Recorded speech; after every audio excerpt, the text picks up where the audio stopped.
한국형 패트리엇으로 북한 탄도탄 요격 미사일 체계인 청궁2가 군에 실전 배치됐습니다. 방위사업청은 26일 국내 기술로 개발한 탄도탄 요격 체계 청궁2를 최초로 군에 인도했다고 밝혔습니다.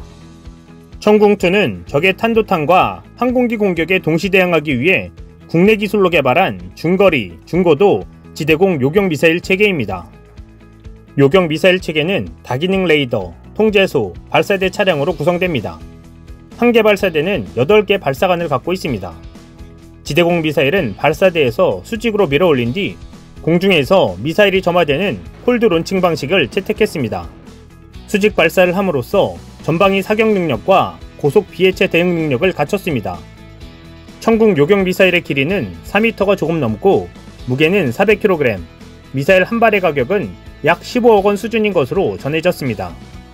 청궁은 지난 2012년부터 국방과학연구소 주관으로 개발해 다수의 시험 발사에서 100% 명중률을 기록하며 2017년 6월 전투용 적합 판정을 받았습니다. 당시 시험 발사된 청궁은 공중에서 2차로 점화된 뒤 마하 4.5의 속도로 날아가 약 40km 떨어진 표적을 정확히 명중해 적 항공기에 대한 요격 능력을 과시했습니다. 청궁2는 2018년 양산에 착수해 이번에 최초 포대 물량을 군에 인도했다고 방사청은 설명했습니다. 탄도탄 요격 체계는 전 세계에서 선진 몇 개국에서만 개발에 성공한 최첨단 기술이 적용된 유도무기 체계입니다. 청궁2는 탄도탄 요격을 위해 교전 통제 기술과 다기능 레이더의 탄도탄 추적 기술이 적용됐습니다. 또 유도탄은 빠른 반응시간 확보를 위해 전방 날개 조종형 형상 설계와 제어 기술, 연속 추력형 측추력 등 세계 최고 수준의 기술들이 적용됐습니다.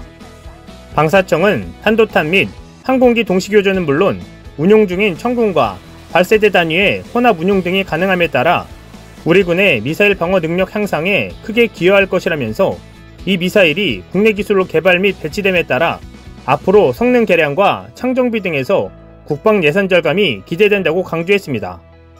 청궁2가 실전 배치되면 한국의 방공망은 고도 20km 안팎을 방어하는 패트리엇, 30km 내외의 청궁2, 50에서 150km를 지키는 사드로 3중 방공망을 갖추게 됩니다.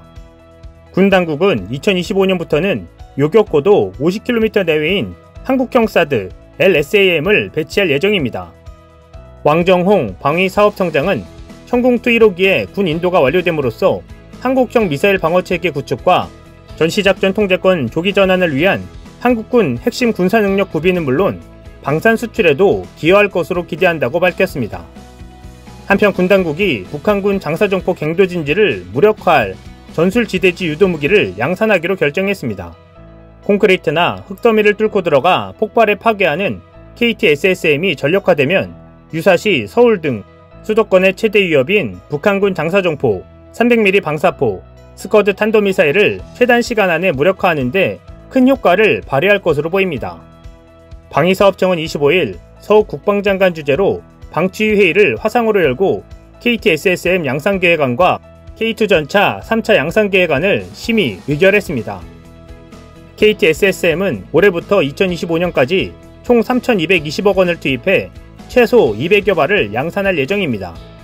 KT-SSM은 북한의 장사정포 갱도진지를 뚫고 들어가 파괴할 수 있는 벙커버스터 미사일입니다. 북한군이 장사정포 발사를 시도하면 위성 항법장치를 장착한 전술지대지 유도무기가 갱도 자체를 파괴해 개전 초기에 장사정포를 무력화할 수 있다고 군은 설명했습니다. 지름은 최대 60cm로 침투 관통형 열압력탄을 사용하며 사거리는 120km입니다. 발사관에 수납돼 발사대에서 수초 내에 4발을 발사할 수 있고 고체 연료를 사용하며 복합 항법 유도를 채택했습니다. 국방과학연구소가 지난 9월 공개한 시험평가 장면을 담은 사진이 공개됐는데 100km 이상 떨어진 해상 표적물의 한가운데를 정확하게 관통했을 만큼 정밀도가 높습니다.